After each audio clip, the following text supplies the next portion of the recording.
Hello, everybody. What an adventure this was, huh? Getting on the Well, air tonight. we had two different places to choose from as to where we should try to do this from, and we made the wrong choice.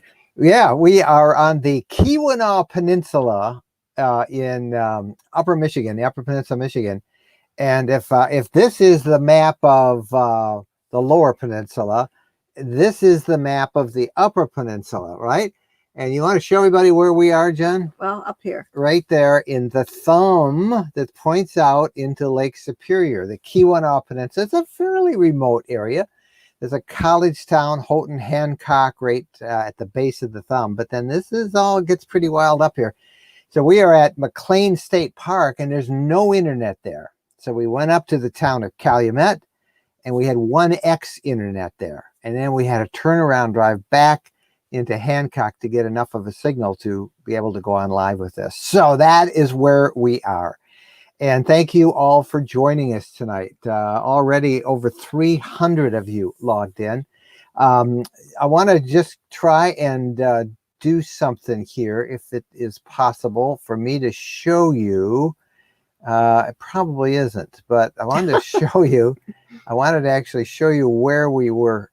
I had a video and I was going to show you our spot, but I'm not going to try that now. It would take me. Was going to have time to set it all up for you, but you'll just have to watch the video when we do it on YouTube in a few weeks. So that will be it. Let's bring on our moderators though for the night. Phyllis Kerr is here. Hi, Phyllis. Hello. And also Chris Cowley. He is the mysterious voice. Hello, Chris. Hello, everyone. Thanks for joining in tonight. Chris is this disembodied voice. We've got to get a webcam Next for week. you. Next week for Next sure. week. I All got right. So next week, world premiere, you get to meet Chris. All right. That'll be great. So Chris and Phyllis are helping out in the comments. And why don't you tell everybody how to do that, Chris? What should they do if they have a question?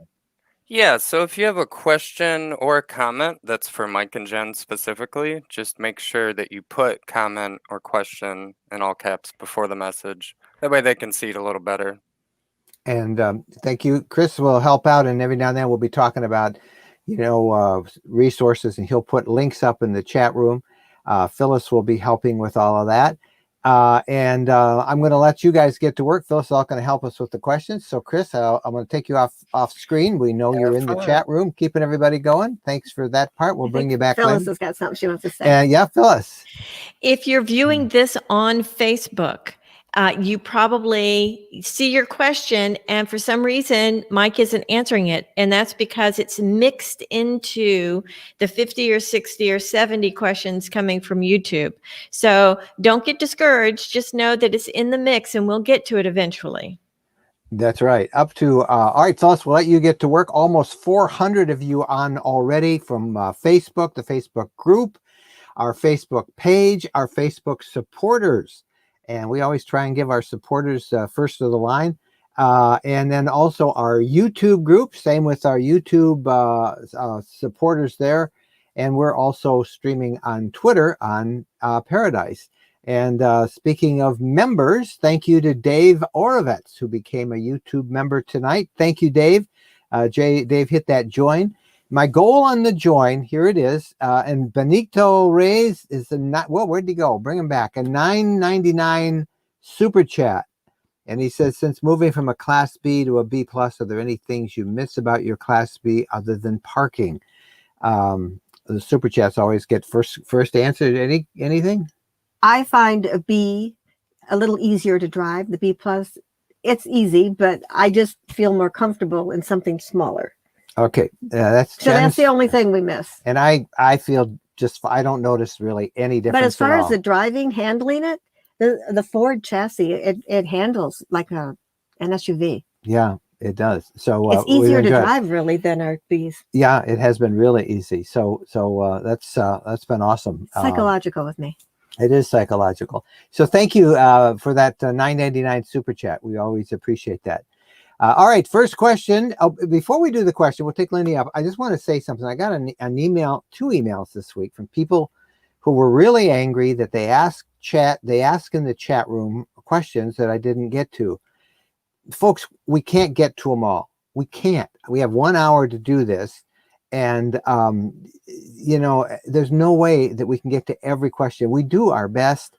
I can't come back. If I was to go back afterwards tonight, I wouldn't leave here until 11 to get back to the campsite to answer them all. We're already wondering if our site's going to be taken by Yeah, somebody else we're- because we didn't put out our sign. We didn't put out a spot sign. We occupied. just left it because we couldn't get an internet signal.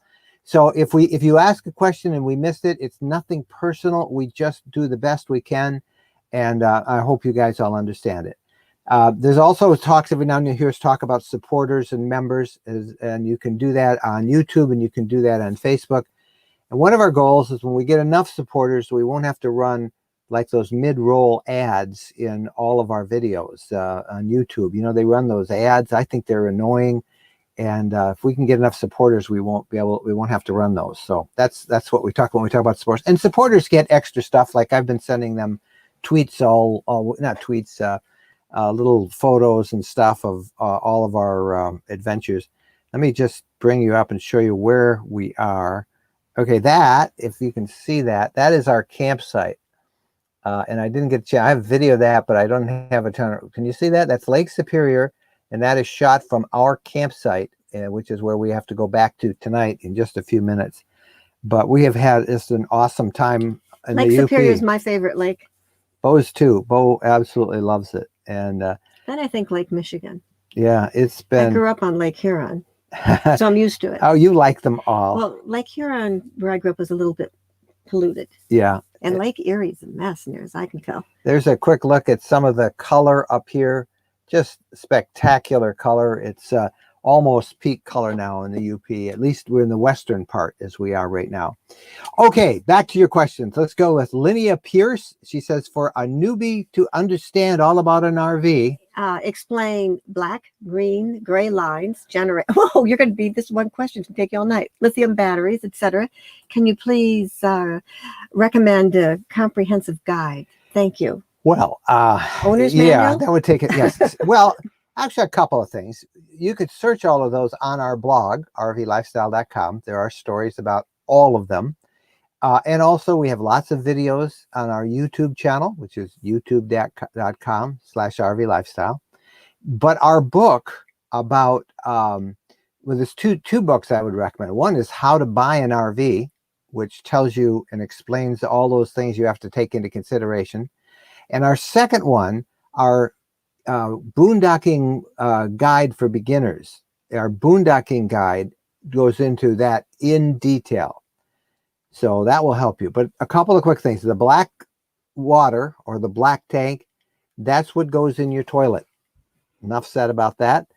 I don't know about your green one. What you're talking about green. But the gray is what goes in your wash basin, you know, when you brush your teeth or when you wash your dishes. What else would be in the gray? I guess that'd be it. Kitchen sink, bathroom sink, that's the gray water. The generator is a big engine that starts up and it generates electricity for your coach. Lithium batteries are the batteries that charge. We're running off our lithium batteries right now as we do this podcast. So to get an idea on how they all work, those two guides, those ebooks that we've written, the How to Buy an RV and also the one on Boondocking 101, which talks about managing all those systems. And you can find those at rvlifestyle.com/books, period. So that's and I don't mean it to be a commercial for us. It's just that it would take the whole hour to kind of go through all of that. A question from William Robbins. Okay, so what do you use to cover and protect your e-bike from rain, snow, and just that road grime while traveling that you carry outside on your hitch? I went to Walmart and I bought a $12, I think it cost, motorcycle cover. And I put it over the two bikes. We bungee them in place and it does a great job. So Walmart motorcycle cover, you put the two bikes right next to each other or they're on the hatch right next to each other. One of those covers will handle both of them. So there you go with that. Question from James Harris. Okay. While boondocking, have you ever had any unwanted guests interrupting your privacy by an occasional squatter or a traveler passing by? No, usually you end up making friends with them. Now we boondocked this past week on this trip. We had a spot we thought was pretty much to ourselves, and then we looked, and overnight a tent went up, but it was one of those hot tents, with the wood burning stove in it, and it was a father and son, and we ended up with a great visit with both of them. Really enjoyed talking to them, and that was fun. So, but we've never had anybody cause an issue boondocking. We've never had an issue in a campground, really. Maybe years and years ago when we had to leave once, we just didn't feel right and left. We're a little worried now because we left ours with nothing on the site, and it's a prime site, as I showed you. And hopefully that will get back there. It'll be dark when we get there. And so we're a little concerned about that site. Mary Folsom, this is a good one. How do you do your laundry on the road? We go to a laundromat. Just went to one yesterday. And I sat in the vehicle and started editing next week's video, and Jennifer did the laundry, and then we took Bo for a walk along Lake Michigan. Right. So we do it. We visit a laundromat, every 4 or 5 days. It's kind of we like the laundromats. You get to know people in the little towns, like visiting folks, finding out a little bit about the community you're in. I was going to open the window, but I can't. That's okay. I can do it. I can do it. Okay. You can answer it. Ken Michelson, our buddy Ken from Fort Walton. When are we going to go back to Okaloosa Island? I don't know. Hey, Ken. Yeah, I don't know either. We were thinking in another couple of weeks, but gosh, we're really enjoying it up here in God's country. So it's nice. Temperature, I don't know where it is, where everybody is, but the temperature is about almost 59 degrees. It's going between 59 and 60 degrees right now. And the temperature at night's been in the 50s. It's supposed to get real cold this week. So Ken, as soon as it gets a little colder, we'll want to be back down there to Okaloosa Island and see you at the dog park. Joey F with a question. Do you have a blind spot detector? Any advice on an aftermarket product? On this rig, we do not. And on most B pluses, they do not come as OEM original equipment. However, there is an aftermarket one, which we did have because the manufacturer sent it to us to review. It cost $1,000, and it's called Cub, C-U-B. We had it installed. We paid to have it installed. They sent us the thing to review. We reviewed it. It worked great. And when we sold our last RV, we left that on. That's a great upgrade. That's one of the reasons I guess we sold that RV so quick. Because we had a lot of that stuff we'd put on it. But it's called Cub, C-U-B. And if you really need a blind spot detector, that will do it for you. There might be others out there too, right? That's the only one I know. There might be others, but that's the one that works on the Sprinter, and I think they could probably do it on the Ford. They do it on. It would work on any of them because it works. You mount these detectors on the back. It's like infrared, X-ray stuff. I don't know. Now, what do we do about this? Our automatic keyless door lock on our Navion quit working. We want to install the electronic keyless entry to replace the stock door lock. We thought you mentioned doing this on yours. We haven't done it yet. We haven't done it. Mine stopped working with the key fob, and it turned out there's a couple things to do. One, you want to go to the contacts where the door meets the frame, and there are two little contacts. They're usually down at the bottom, and you want to. If you take an eraser from a pencil or a pen, if you have an eraser and a pen, and just go over those contacts and make sure there's no gunk on them. But more importantly, what I found that worked is that if, for example, if you have your vehicle locked, right? It's all locked, you're inside of it. And then you go out and open the side door and go out that way by manually opening it. It's out of sync with the key fob, which locks the front passenger and driver's door and the center door. So you want to get it back in sync. You want to push it in and lock it and then unlock it. And I found that worked right. I don't know if that makes any sense to you at all, but you kind of get it out of sync. If they're all locked, if they're all open, they're in sync. But if they're all locked and you open the side door manually by turning that and open the door, then suddenly it's out of sync. I did buy, it's sitting at home. I have not installed it, a touch dial, a code that you can punch in. And they also have a key fob with it. And we just haven't taken it off. I haven't put it on because I got it working with the fob again. But those can be tricky. People, you know, the dealers will all say, oh, it's your battery. Well, it's probably not your battery. Then they'll say it's your contacts. So try and clean the contacts. If it's new, that shouldn't be the contacts, but they do get goop over a season, and just make sure they're clean. And then if not, try what I said about making sure that all the locks are synced. In other words, they're all locked or they're all open, and then see if that works that way. And if not, you can get one of those that you can punch in dials for it. Richard Kurtz. How's the color in the UP? That means Upper Peninsula. Yep, of Michigan.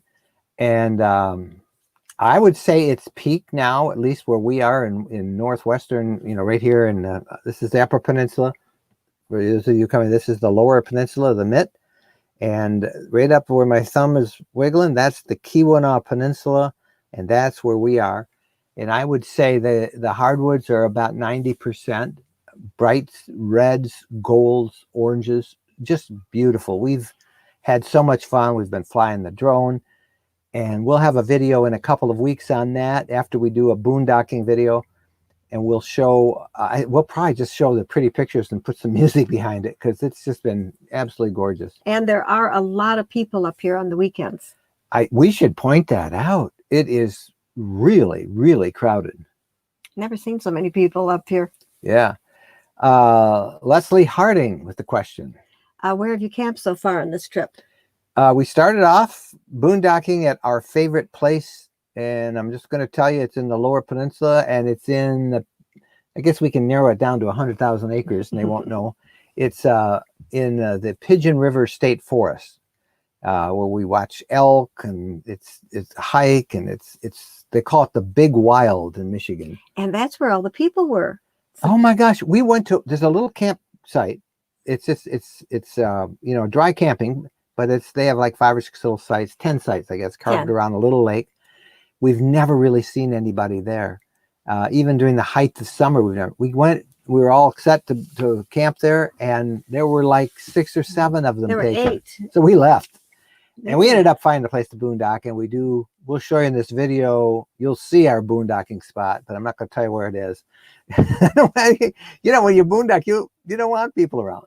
And then we had another spot we wanted to go to that was taken, that surprised us. Oh, yes. We had 2 huge in fact, they were like trailers. 2 big trailers, a group of people. I don't know how they got them in there. I don't know how they got them in there, too. We lost 2 of our, it was a pretty rough road. We lost a couple of our snap pads somehow in that. They scraped bottom and they fell off.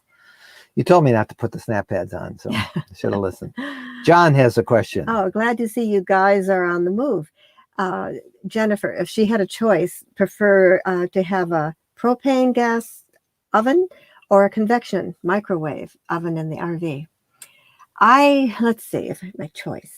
I think I'd rather, I don't know. I guess I think I'd like a real, I don't like microwave convection ovens. I think I'd rather have a real oven. Do they make them? They do in bigger units. I know they do in Class A's and some of the big C's, the Super C's, and some of the fifth wheels. Yeah, I don't think you have a choice. You don't have a choice in a B or a C. Yeah, but or a B plus. So you'd rather have a real oven? Yeah, I'd rather have a real oven. Yeah. But I'm just old fashioned. Dave asks a question. Okay, do the locks and the external storage on the LTV's RV all use the same key? Did you have yours replaced? Do you recommend getting them replaced? Dave, 9 years. This key. This is that same little key that comes from, I don't even know what the name of it is, but every RV maker uses this key, and there are a couple sets to it, so they're not all exactly the same, but chances are my key here would open yours and everybody else's. Well, that's not a good thing to share. Everybody knows that. Oh. So I've never replaced them. It's just a needless expense, and depends on what you carry. You know, yeah. I mean, I do lock them occasionally, like when we're going to be in one spot for a long time and maybe not around it, I'll lock them. And yes, if somebody had that key, they could probably get in. But I've not done it. It's not been an issue in 9 years. Knock on wood, I guess. Now everybody knows. Yeah. Yeah. I don't. Yeah, that's right. They Well, do. if you're uncomfortable, replace them. Yeah, if you're uncomfortable with that, replace them. The problem is you've got to get a latch and probably a different latch system.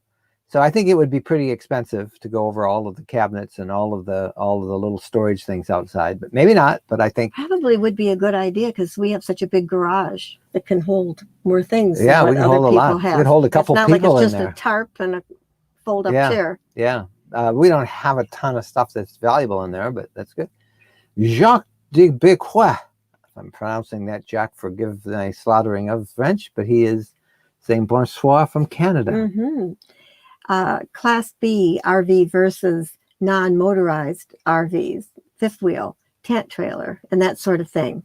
Yeah. Well, let's see. We've only had motorhomes since we started to do this 9 years ago. Mm-hmm. Before that, we had a tent. We tent camped. Before that, we had a pop-up camper. We pop-up camped. And before that, we had a small towable trailer. So we've had all of them except for fifth wheels or a Class A. We've never been in a Class A. I never driven one, never slept in one. I don't think you could get a Class A in the places that we like to go. We have talked about, we do like Airstream trailers. We think that would be kind of fun. We were talking a couple of nights ago. Yeah, we've got a towable trailer from a company in Oregon, North Stream, North something or other, that makes them really heavy duty, quality travel trailer that can handle even colder weather that we like. We even talked a couple of days ago with our friends. We ran into Jim and Carolyn Baker up here, our friends, and we talked about how much we'd like a Lance truck camper. Those are really nice. But we're pretty happy with our B pluses. This is the Leisure Travel Vans Wonder. Before that, we had the Leisure Travel Vans Unity. We've loved both of them. And I've never seen such big fifth wheels as I've been seeing lately. Oh my gosh, they're huge. With the back porch and... Yeah, they have a porch, a drop-down porch. They have fireplaces in there. And washer and dryers. Door walls. Oh my gosh. I mean, huge. I don't know I don't even know how they... well, they have to go to a campground, and lots of campgrounds don't have large enough spaces for those. They're just humongous. The beauty of all this is that there's an RV for everybody's taste. And we're enjoying what we have now. Will we try other stuff down the line? Maybe, but it's pretty hard right now to beat what we're in. We're really enjoying it. Okay, somebody who's new to Park Model RV, wondering if I can ask questions about how to dump black tank or how often. Sure, you can. See people towing those. The Park Models, those little things, and you're in one location for a while. They're kind of the same. They have a bigger tank. I think in your Park one, you don't. I don't know. I suppose, you're hooked up kind of permanently to a dump. So look in your directions. There's a black valve that you pull out. Always empty the black first. And then after that, empty the gray valve. It kind of washes all that gunk out. And make sure it fits securely in the hole. I just did a story about finding a dump station for your RV as you're traveling. It's on our blog. And I went into some details on that. Your Park Model I don't know how big your tanks are in that. Certainly bigger than most RVs. So look at your instructions. What do they suggest? Talk to the people where you're keeping your Park Model. The Park Models, now you're not moving them. They're pretty permanent. Don't they have like a septic truck that goes around and empties? I think they do. Some parks do. Some of them have full-fledged septic tanks. So it's kind of like your home. How often do you empty that? Usually once a year, I don't know. So, but because you're in one location and in a park, I don't think it'd be a huge septic tank. I'd ask your park, wherever you're going to keep that thing. They got to come around and empty them because everybody couldn't be running around towing that. Yep. Lolly Daniels. Okay, I have an LTV FTB front twin beds on order. Are the tires quality, or do I need to purchase better tires than what they LTV installed? Gee, we I don't know, we put about 25,000 miles on our previous rig. Tires held up great. The tires here are good. I think they're Continental. I would Why not did we change have them road noise that once with our tires? because they weren't rotated. You do have to rotate. Sometimes they'll get like a clunk, clunk, clunk, clunk. You just have to rotate your tires, and you should rotate them about every 7,000 miles. And we hadn't rotated our Unity. Well, that's not like us. You know, it was. I took it to. I had a really bad shop, and I said I need to rotate it. And said, "Oh, we don't do that." Well, they do it, and they just didn't. It's a little harder to do it with dualies, you know, and because you'll have dualies on, you know, your back. So someplace you got to find the right tire folks to do that. But I was a little negligent. I mean, I'll admit that I should have had it done. I didn't. Well, somebody didn't want to do it, and actually, somebody at the dog park told you where to go to have it done. Wasn't that the case? That was some time ago, and I found the guy. But I should have had it done, and we sold it before I could have it done. How's that? Robin Shields. Tell me about using the bathroom in your RV. Has it been winterized? And I will have a macerator, the Unity delivery next March. Well, yes, you can use the bathroom, but what's the difference? Because it's winterized, you don't have running water, right? And you'll deposit things in the toilet. So how do you get it down there? You flush it just like normal, but instead of having the water come out from the plumbing system, you have a jug of antifreeze. And so however much material or liquid you deposit in that toilet, you put that much antifreeze in and then flush it. And you try to be careful with washing dishes, how much water that you use. And again, if you fill it up, you're going to have to take it someplace and get it done.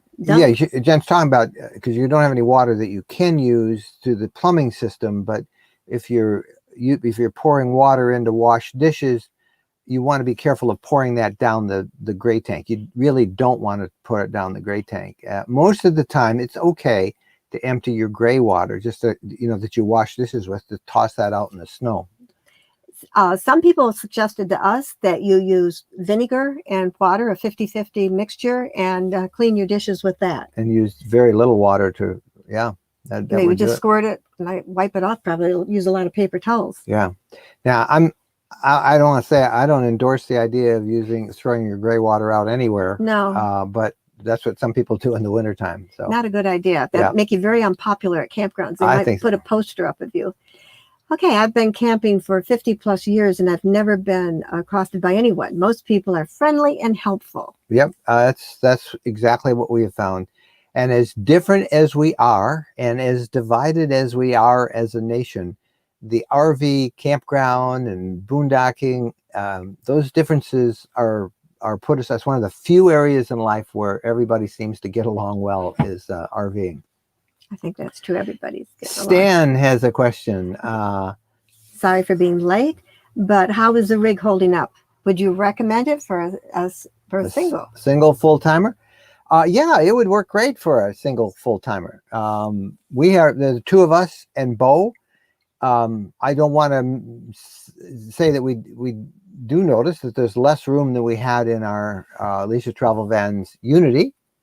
But we have adjusted to this. We do like these twin beds. That's where we're talking to you from now. We love having that garage and that storage.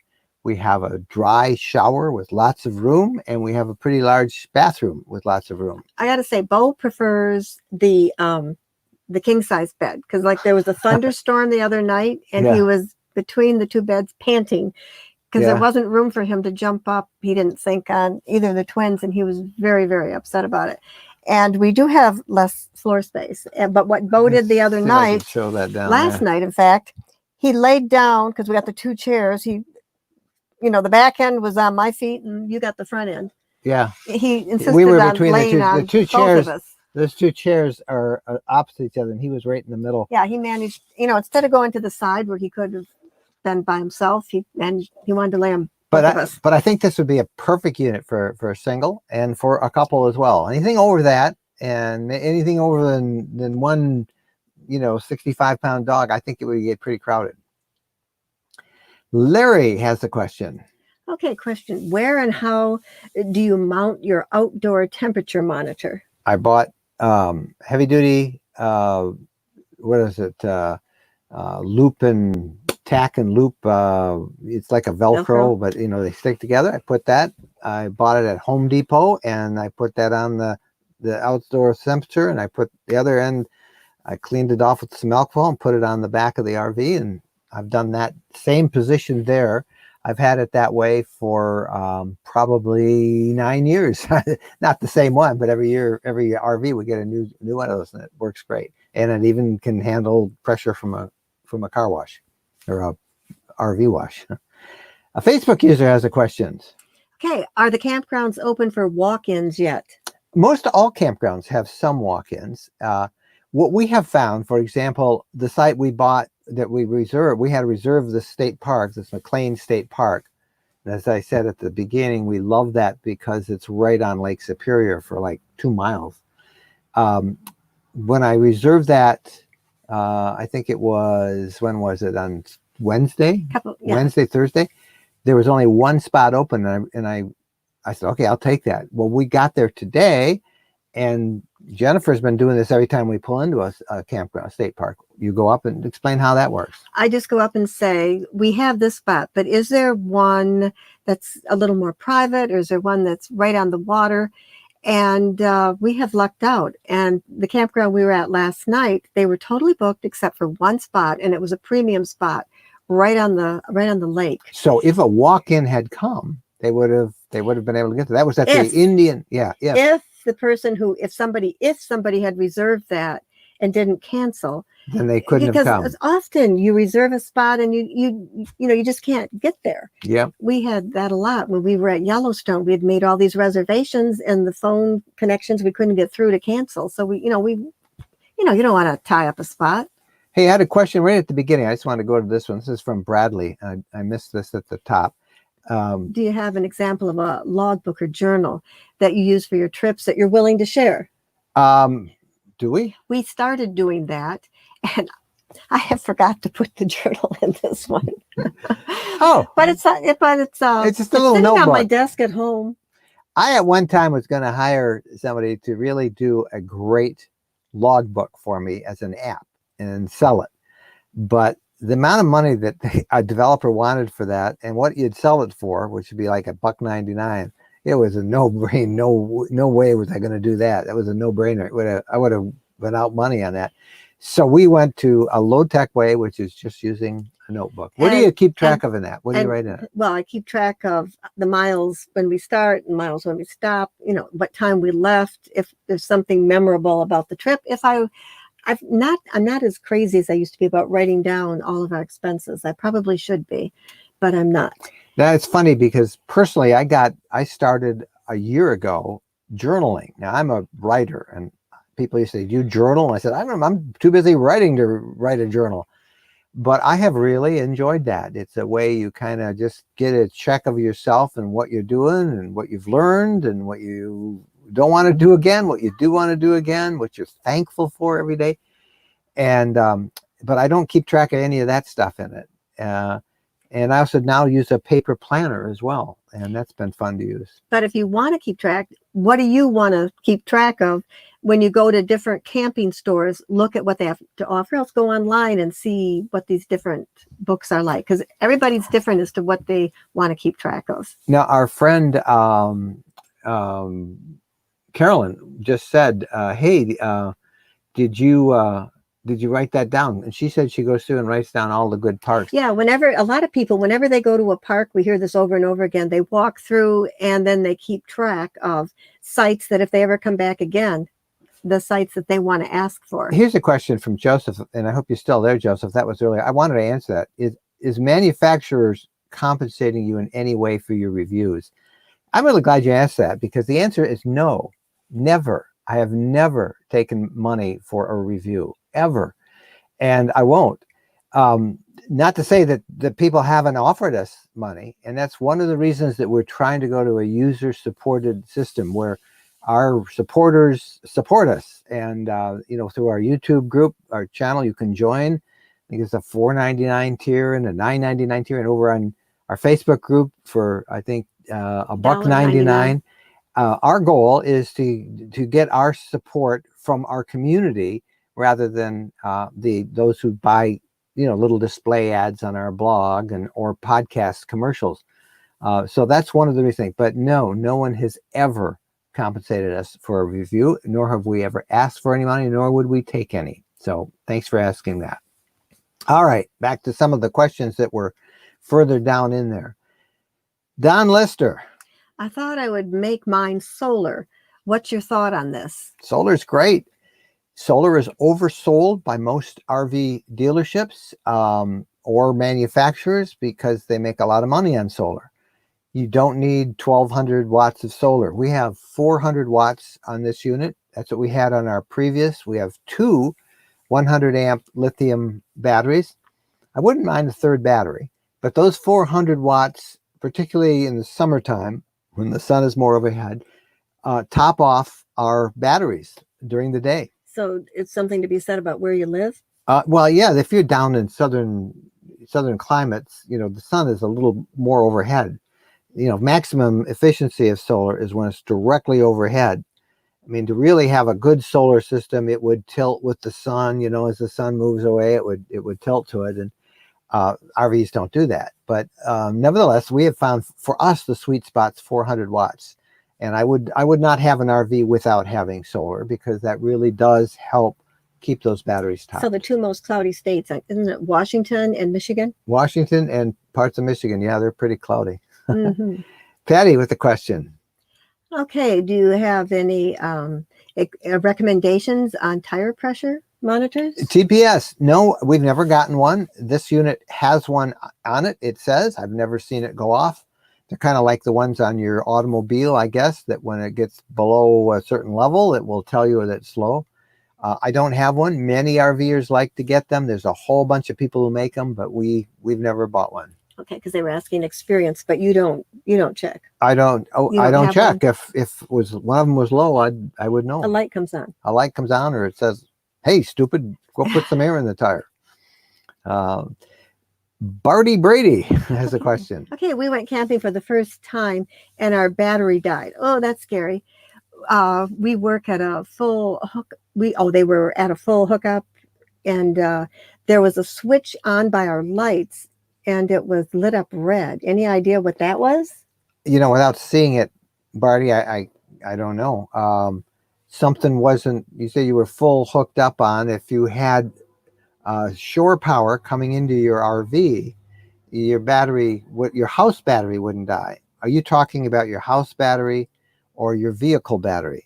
Are you in a trailer or are you in a motorhome? Battery died. Is it the engine battery? It wouldn't start. If that's the case, there was obviously something on that drained that battery, like a light. If it was an RV battery or what they call the coach batteries, there's no way that would have died if you had been hooked up to shore power. So I don't have enough information in your question to be able to tell you what went wrong. It sounds like they were fully hooked up. Yep. So it was. But I don't know what battery died. Yeah. Engine battery or whatever.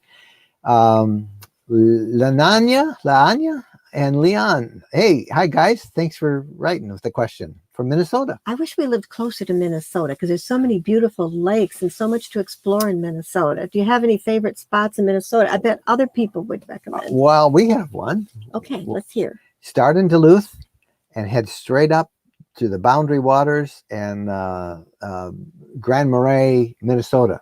I never get it right.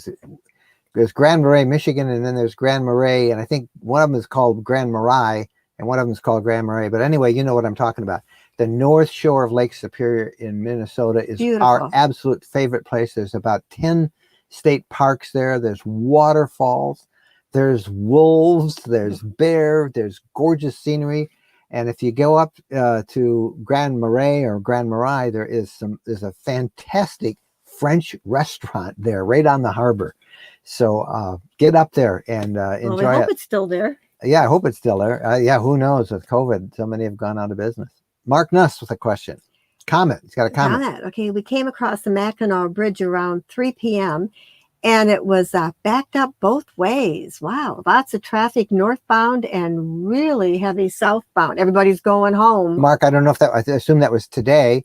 Oh, yeah. We had a very interesting crossing when we came across the Mackinac Bridge on Tuesday or Wednesday, I guess it was.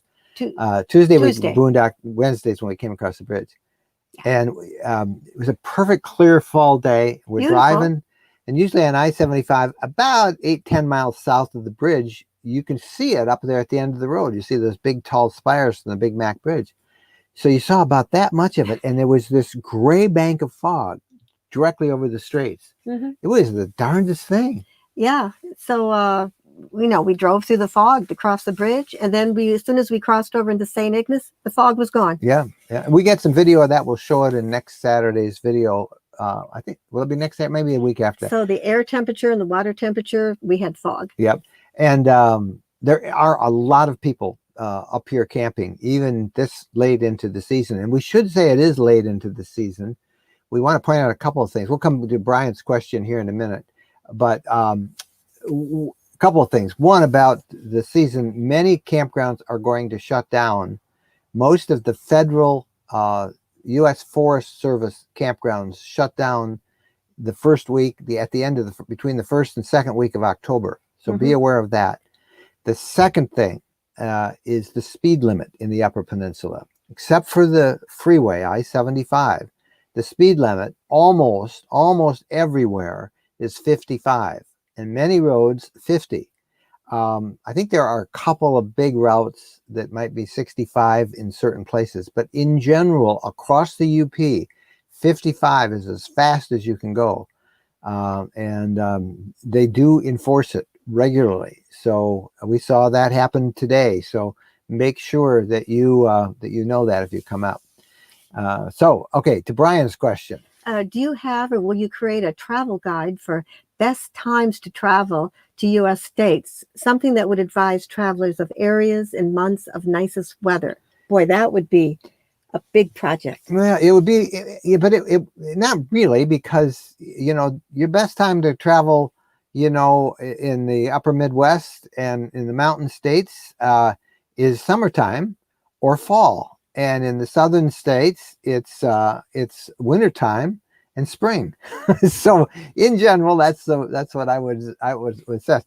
If you want to keep perfect 70-degree weather all year round, you start off in New Mexico in about March, mid-March, and you use altitude, stay low, and then as it warms up, climb into the mountains and follow a circular route up the Rockies. And the higher you go, the cooler it'll stay, and you can live pretty much in 70-degree weather all year if you follow the altitude. And that's a book that I wouldn't mind doing, something like that would show you how to do that.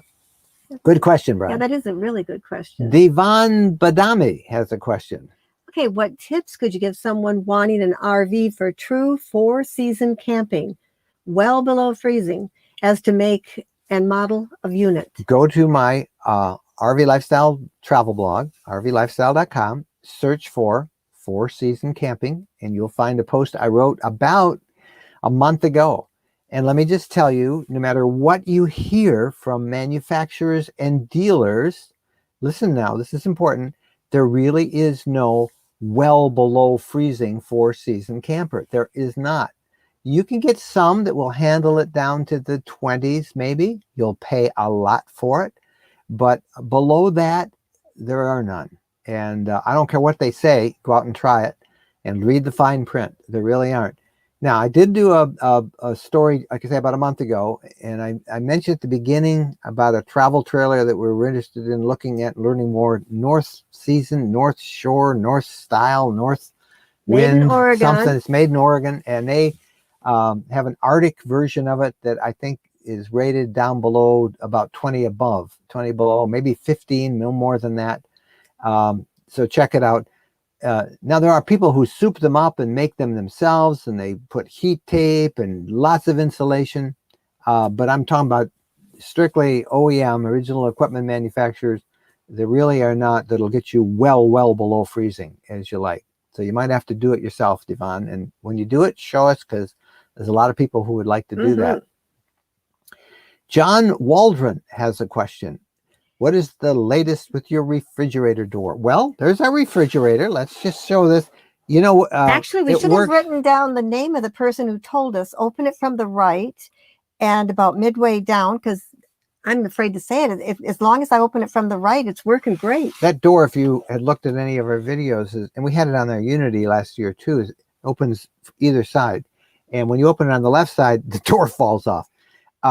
We did call Leisure Travel Vans, and they contacted Dometic, and Dometic, last I heard, and this has been 2 weeks, said they were shipping a new door to our dealer in Holland, Michigan. I've not heard whether that has happened, and I will probably give them a call, you know, when we're down that way, when we're traveling.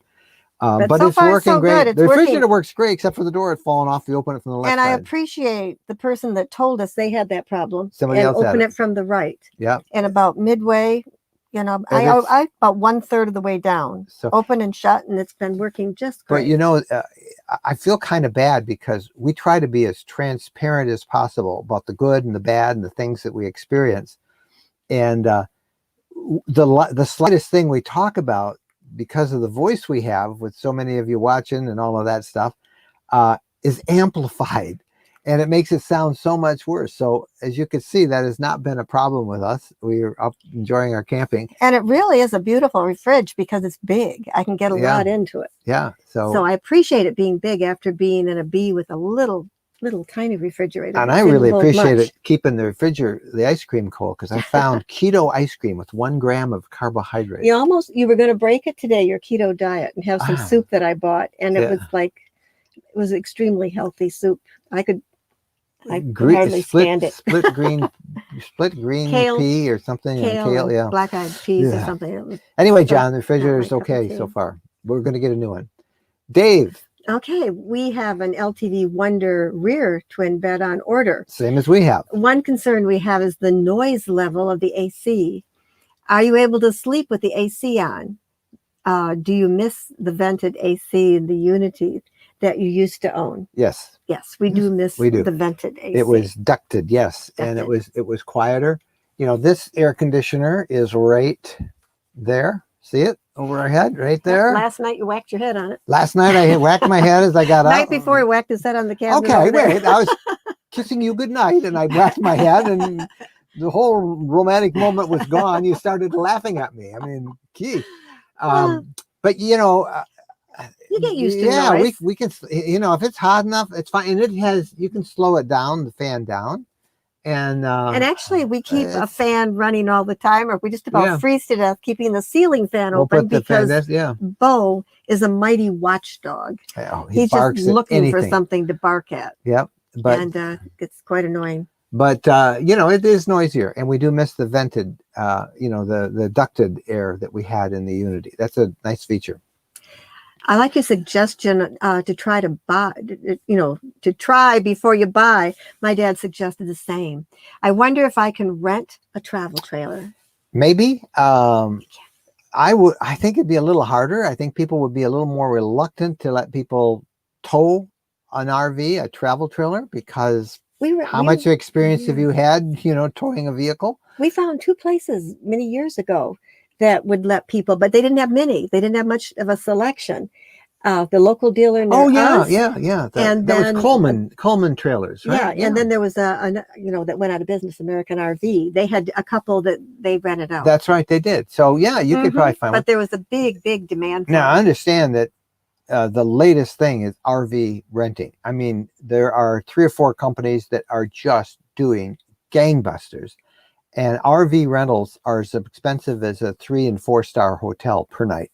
That's just the way it is because there's such a demand for them. Now it'll change once if things ever change, if, you know, it isn't quite so crazy with COVID again. But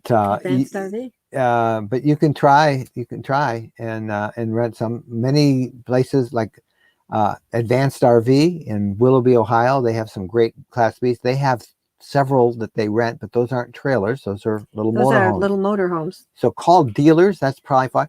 Or look on those RV rental sites, RV Share, RV and Go, Outdoorsy. Those are 3 of the big ones.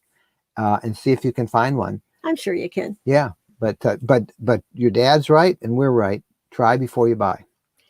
Anna Berry. What do you think of the barefoot trailer made in the UK? Don't know anything about it. I never seen it, Anna, and don't know. I do like European styling. They seem to really have figured out a lot of stuff that American manufacturers have not, in terms of streamlining and design and everything. But I don't know that trailer in the UK. So, Ramona Delaney. What type? Sounds like a great character. I want to write it. Use your name, Ramona, in a novel I'm writing. Okay, what type brand of lock do you use on your electric surge protector? We just purchased a Power Watchdog 50 surge protector. Hi, Bo. I bought, mine has a little cable, a cable that comes with the surge protector. And I bought just a rugged little padlock about that big with a key. And that's what I use. Just put a padlock on it. At the hardware store. I don't know what brand it is, but it's a good padlock. Desert Adventures in Arizona. Okay, have you had trouble with fellow campers letting their dogs run loose? You could say no. And how does Bo handle that? We've not had any problem. No, I mean, Bo will bark at other dogs because he wants to go play with them, but we've never had problems. If you're boondocking in the desert, more people will probably let their creatures. I wouldn't do it in the summertime when the snakes are out, but you might find more off-leash dogs, in a boondocking area. Yeah, maybe. But Bo is socialized. I don't think anyone should travel in an RV with a dog that is not socialized around people or dogs. And I know this is going to get people mad, but if you have a dog that, he's not good around other dogs, then you should never take him where he's going to be around other dogs, because your dog has to be trained. It has to come when you call, has to stop doing whatever it's doing, has to learn to be quiet. And if you just ask Bo, he will tell you right now that I can be pretty darn mean. He wants to go right here. He wants to go for a walk. Do you want to go for a walk? Do you, Bo? Yeah. Anyway, he says this is boring. But Bo says don't bring unsocialized dogs. And but we have now you're doing all this. You're doing all this boasting over Bo. We did have an incident. We did. That was at Tequamanon Falls. This is a long story, and I don't have enough time. It was at our winter camp out at Tequamanon Falls. Well, we'll have to tell you some other day. Well, no. Tell him. Speed it up. So we were there, and many of us had dogs. But when there's a lot of people around, you always keep your dog on a leash. So there was some snowmobilers that weren't part of our group, and they had a big fifth wheel, I think. And they had left. We'd seen them taken off. And they were so excited to get taken off. The husband and wife got on the snowmobile, and they were heading, for an afternoon of snowmobiles. And they had two big Great Danes in their, were they Great Danes? Yeah, they were Great Danes. Two Great Danes in their fifth wheel. And I was behind it and along, and I looked, and I saw the door open. The front door kind of opened up, and then there's a screen door. And I could see this Great Dane using his paw to open that door. And they opened the door, and both of these dogs got out, and they terrorized the campground. I went over to one of them, and one was, I'm pretty good with dogs. Most dogs like love me. Them usually. And he came over, and I wanted to get him back in. I was a little reluctant to grab his collar, but the other one just started to growl. And I was with Tom Burkett from Off the Beaten Path, or Off the Beaten Path, and that dog bit him. It ripped his jacket. It didn't break his skin, but he ripped his jacket. So somebody went to call the ranger, and the dogs took off, and everybody's in their units. So yeah, everybody went in. It all came back to the snowmobile. They got a hold of him. He was heartbroken, felt so bad because the dogs broke out. He got him back. Everything's good. Oh. But that's that part of the story. Then it gets better. Remember I said Bo is trained?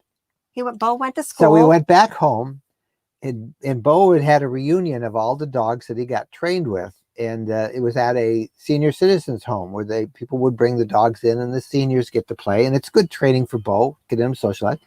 So we're in there, and I'm talking to the head trainer. And I said, well, so how you doing? What'd you do? He said, we just got back from camping. We just got back from going snowmobiling up north. I said, where'd you go? She said, Tequamanon Falls. I said, so did we. So we were up there. And I said, we were camping. And she said, did you see those two big dogs? And I said, what? She says, my husband and I were walking down this trail, and these two Great Danes came, and one was growling and barking at him. Yeah, and her husband, that she said, just look straight ahead, don't look at it. Because she's a dog trainer. Yeah, she's a dog trainer, but here Don't this make eye dog contact. was trying to go after her husband. Anyway, so we did have one. Yeah, we did have one. But that's these were very skilled dogs that knew how to break out of an RV. And, yeah, like I guess that's a lesson. If you ever you want to lock it. I mean, they were so excited to go have fun that they should have locked their door. Or That's maybe they awful, didn't want to lock the door in case there was a fire or something. I just would say that's an awful lot of dog to take camping when you are going to be gone for a long period of time like that. So that one knew how to get all out. right. A couple of questions and then we are out of here. Kelly Hefferman. Hi, Kelly. It's forecast to get well below freezing in the UP this week. Are you heading south to avoid having to winterize? I didn't see anything well below. I saw 35. No. Our rule is that it's got to be 28 or below for a sustained period of time, like overnight for 4 or 5 hours, or that, water in a puddle on the road will freeze. That's when you will have some problems. But in this case, where the temperature is going to be in the 50s, 60s all day long, and then maybe at night get below freezing, I don't think it's going to get well below. So we're not, we're planning on hanging out here for for another week or so anyway, and then we'll make our way back back under the bridge. We're trolls. This is the bridge right trolls. There. And this is where we are now in the Keweenaw Peninsula, and we live down there. So I don't think it's going to get that bad. Betty Sims. Okay. What to travel with two? I think she means want to, I bet. Oh, yeah. Want to travel with two recumbent bikes with the LTV rear twin.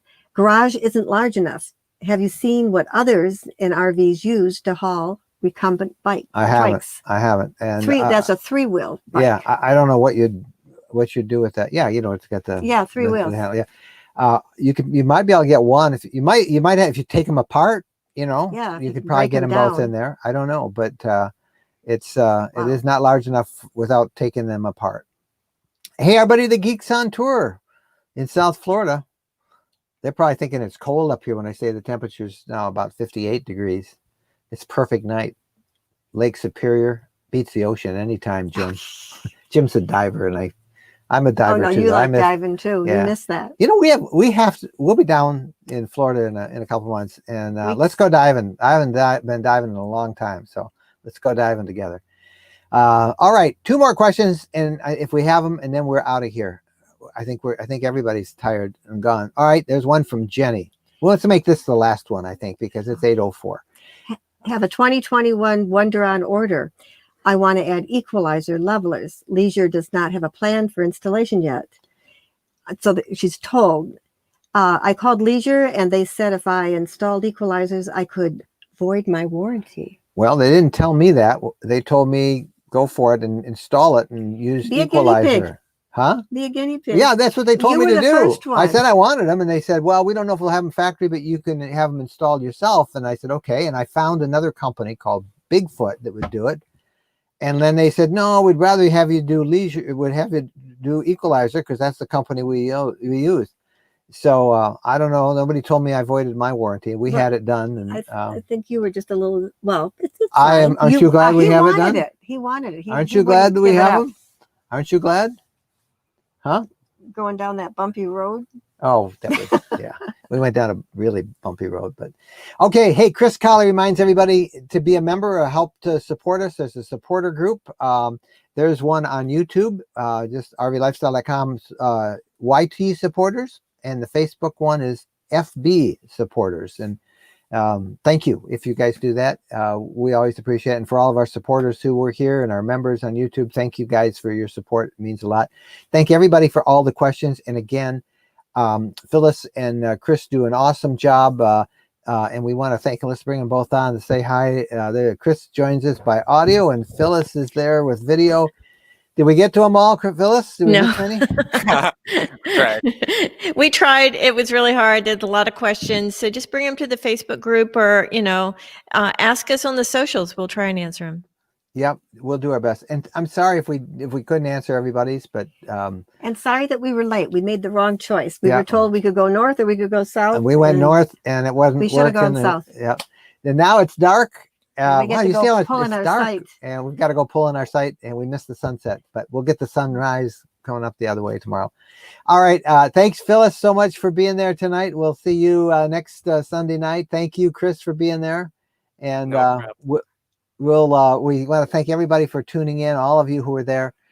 Please just have a great week. We've got a newsletter coming out tomorrow. In fact, I got to finish writing it here while I have an internet. Yeah, we might not get back. We till never midnight. get back. And then we're off We might traveling get to kicked out by UP. the police for parking where we're not supposed to Yeah, park. well, might happen. You know, be a good story for us, right? Right. All right, everybody, wherever you are, we hope that you have a absolutely fantastic just a week ahead. You know, it's coming along, and we just wish you all the best. I'm looking for my little close here, and there it is.